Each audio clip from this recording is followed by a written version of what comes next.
এই ভর্তা সারা বাংলাদেশের মানুষ খেয়েছে। কি শুনে অদ্ভুত লাগলেও একেবারেই অদ্ভুত না। আজকের এই ভর্তাটা দেখে কি বোঝা যাচ্ছে কি ভর্তা, তবে আমি বলবো যে হ্যাঁ, এই ভর্তা সবাই খায়, সব অঞ্চলে খায়। বাংলাদেশে এমন কোনো অঞ্চল নয় যে অঞ্চলে খায় না, এবং অনেক মজা করেই কিন্তু খায়। খুব বেশি মজা লাগে গরম ভাতের সাথে যদি একটু ভর্তা হয়, এরকম আর কোনো কিছুই কিন্তু লাগবে না। দেখে যদিও না চেনা যাচ্ছে, তাহলে কিন্তু আমি রেসিপিতে চলে যাচ্ছি। তাহলে রেসিপি পুরোটা দেখলে বুঝতে পারবেন যে আমি কোন ভর্তার কথা বলছি।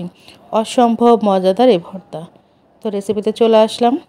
এই ভর্তার জন্য প্রথমে একটা কড়াইতে সামান্য একটু তেল দিয়ে দিয়েছি, আর এখানে দিয়েছি 6-7টা শুকনা মরিচ। দিয়ে খুব ভালো মতো একটু নেড়ে চেড়ে ভেজে নিচ্ছি।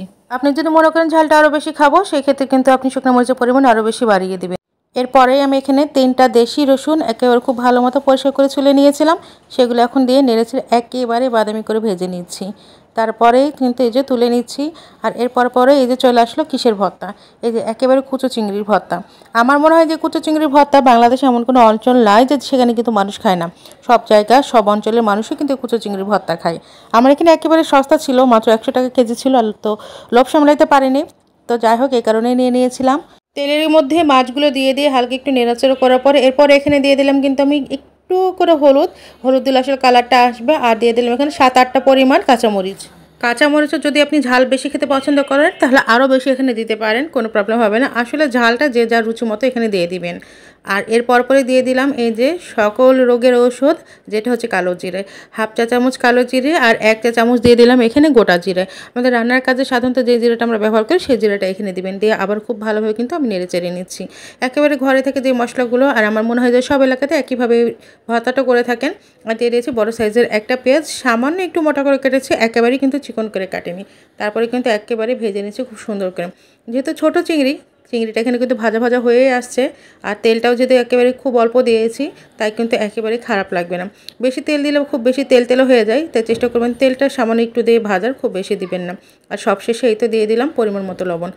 লবণটা আমি ইচ্ছা করেই আসলে শেষ দিকে দিয়েছি। প্রথম দিকে দিলে যেহেতু কুচো চিংড়ি, সেহেতু যদি আরও বেশি পানি বের হয়ে ভর্তা হয়ে যায়, এই কারণে আমি শেষের দিকে দিয়েছি। চেষ্টা করবেন আপনারাও শেষের দিকে। তো লবণ দেওয়ার পরে আবারও কিন্তু নেড়ে চেড়ে একেবারে মুচমুচে করে নিলাম।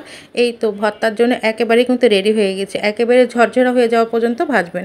তো অনেকেই আছেন যে একেবারে কালো কালো করেন, তবে আমি বলবো যে একেবারে কুচো চিংড়ি যেহেতু কালো কালো করে, সেক্ষেত্রে আপনার ভর্তাটা খেতে তিতা লাগবে। এরপরে কিন্তু আর কোনো কষ্ট নেই। আপনি যদি চান আমার মতো এরকম শিলপাটাতেও বাটতে পারেন, আর যদি চান যে না আমি ব্লেন্ডারে বেটে খাবো, তাহলেও কিন্তু বাটতে পারবেন। যেভাবে বাটুন না কেন, অসম্ভব মজার এবং অসম্ভব স্বাদের এই ভর্তাটা। আমার একটু ইচ্ছা হচ্ছিল যে শিলপাটাতে বাটবো, আর আমার কাছে বরাবর শিলপাটার ভর্তাগুলো খুব বেশি মজা লাগে, তাই আমি এই তো শিলপাটাতেই বেটে নিচ্ছি। এরপর আসলে তেমন কোনো আর কাজ নাই বা তেমন কোনো কষ্ট নাই। সামান্য একটু তেল দিয়ে দিবেন, তারপরে তো গরম গরম ভাত দিয়ে খেয়ে নেবেন। এতটুকুই হচ্ছে এই ভর্তার কাজ। এই জন্যই বললাম যে সারা বাংলাদেশের মানুষ খায়। আসলে এই চিংড়ি মাছ কেউ এক এক জায়গায় এক এক নামে চিনে, কেউ বলে জাল মাছ, কেউ বলে ইচা মাছ। তো যে যার নামেই চিনুন না কেন, সব দেশে পাওয়া যায়, সব জায়গায় পাওয়া যায়। এই ভর্তাটা সবাই করে খায়, এ কারণে বলেছি আমি। আমার ভিডিওর আজকে টাইটেল ছিল কি, এই ভর্তাটা সারা বাংলাদেশের মানুষ খেয়েছে। হ্যাঁ, আমার সাথে যদি আপনিও একমত হন, তাহলে অবশ্যই আমাকে জানাতে পারেন। আর কে কোথা থেকে দেখছেন সেটাও আমাকে জানাতে অবশ্যই ভুলবে না। যে যেখানে থাকুন ভালো থাকুন, সুস্থ থাকুন। সবাইকে বলবো আমার জন্য বেশি বেশি করে দোয়া করবেন। যারা আমার পেজে নতুন, অবশ্যই ছোট্ট করে একটা ফলো দিবেন। আর যারা ইউটিউব থেকে দেখবেন, তারা অবশ্যই সাবস্ক্রাইব করবেন। আমার ভর্তা কিন্তু অলমোস্ট ডান। এই তো একেবারেই রেডি। আল্লাহ হাফেজ, আসসালামু আলাইকুম, ভালো থাকবেন।